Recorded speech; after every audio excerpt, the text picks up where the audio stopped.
What I mean when I say we can become Buddha, any one of us can become Buddha, is I want to talk about the spiritual journey that Buddha have compared with spiritual journey that others have. There are similarities between Buddha spiritual with my spiritual journey. So let's deep dive into the topic today. First, we will talk about the similar of spiritual process between me and Buddha. Second, we will talk about the ability to reach the state of joyfulness as Buddha did. So first thing, when I look at my spiritual process, and also all the spiritual master, not only me, usually we will go through a process like this. First, there's something happen in our life that puts us in a state of deep suffering, this pain. We feel like unable to live normally anymore. For me, it was the intense suffering that I had to bear. For Buddha, it was he saw the pain of other people. He saw the pain of people who have sickness. He saw the pain of people who are going to get old and die. He saw all the pain. And he was like, all of this suffering and pain will also happen to me one day. And I don't want that to happen to me. So I will figure out a way. I will go to find a way to stop all that suffering and pain happen to me. So for me, I have a lot of suffering, very intense one. And I want to stop that suffering to continue in my life. I don't want forever to live in that suffering. I want to get out of it. So this is a beginning. We see the similarity. Right? It's similar for other people. Maybe someone dear to them die, and the pain, the hurtful, the suffering was so intense that they don't want that suffering continue in their life anymore. So that is the start of spiritual journey. And then the second is when we go to find the solution. Buddha, when he went through many kind of technique, practices, include fasting, hopeful that he will reach the state of no matter what happened in his life, no matter what happened, he will not suffer. He will always happy.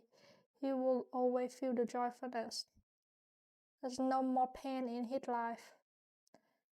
I was trying to do this. I was trying to do the same.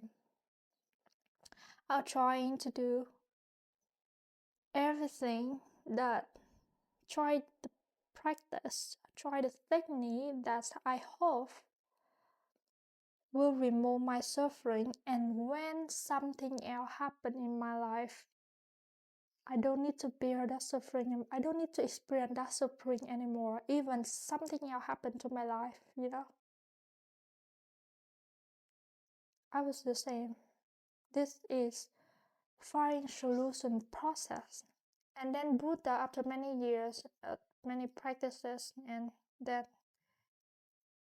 I just remember that the story say that he was very tired about fasting. When he walked through a river, he have no more energy to continue anymore. Right? And then something happened. I don't remember what happened, but then he found his energy to walk through that river, and then he walked into a tree, sit under the tree, and then he closed his eyes for a long time, and then when he opened his eyes, He found the happiness, he found the joyfulness there. This is when he found the solution. This is when he found there is way for you to become happy, to become joyful, to become bliss.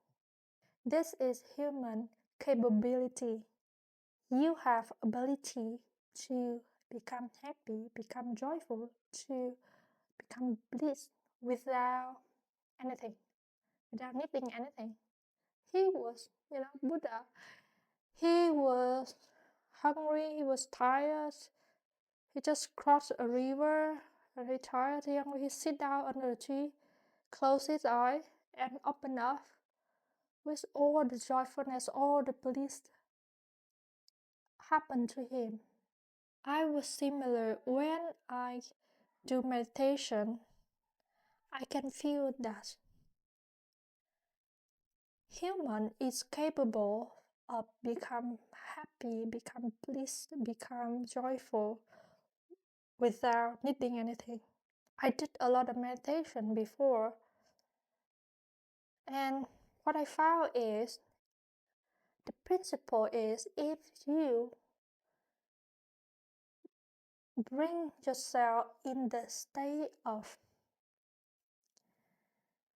ease, you bring yourself in the state of ease, and when there's nothing else in the outside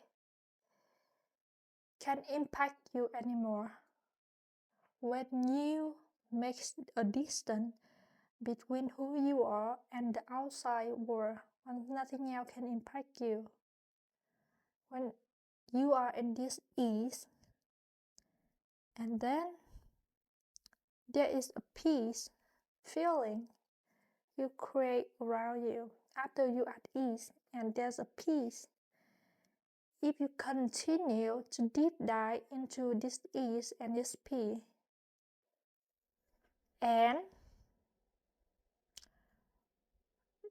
remember again about you are the one with everything. This is the wholeness that people usually call, all the spiritual masters call this wholeness. It is when it's just a realization, remind yourself that you are one with everything. How you can remind yourself that you are one with everything? Okay, for me, this happened like this. For me, after I bring myself into ease state, I continue to deep dive in this feeling, and then I start to image myself come back. So I image like this. So this is universe. Everything is dark around, and here I step, each step into here with someone.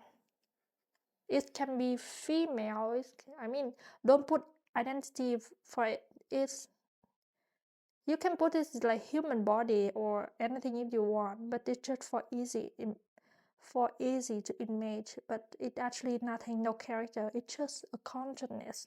Or you can image that it's just a field of smoke, of like all the white smoke around his head, a few of it, yeah. And this is, and this one, you was thinking that it is the source of creation, it is everything. From this smoke, it will flow out everywhere and make all the creation in this world. It will create you, it will create computer, it will create the tree, it will create the house, it will create the car, it will create money, it will create animal, it will create air, sun, everything comes from this smoke field. And you imagine that you walk closely to that smoke and you walk into that smoke. So now all the white smoke surrounded around you, and then now you transfer, you merge in yourself into this smoke. So you are this shape of body, right? So now all this shape disappear. You become the white smoke. You become one with the thought of the creation. And when you become one, because this smoke have a flow, right? I told you there's flow out. The consciousness flow out the material to become everything. So you merge into this smoke and you become that white smoke that flow out to become everything. So this is why you are everything. You are the sort of creation. You make everything in this world. You, a part of you appear in everything in this world. This is how I experience it. And when I experience it, when I imagine this in my mind, after I bring myself into each space, I smile.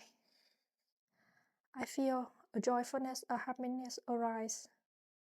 It's nature. It's nature's happen. I don't force myself to make that happen, but it's nature's. So, when I think about the Buddha story and when I think about my own experience, I found the similarities in this process, the spiritual process between myself and Buddha. And when I watch all the videos of the master, like spiritual master, they share the same journey. You know, this is familiar. So actually, I already addressed the second thing in this video as well. It is the capability of we can achieve the joyfulness state that Buddha have. I think it is nature, ability of human. Every one of us can have this.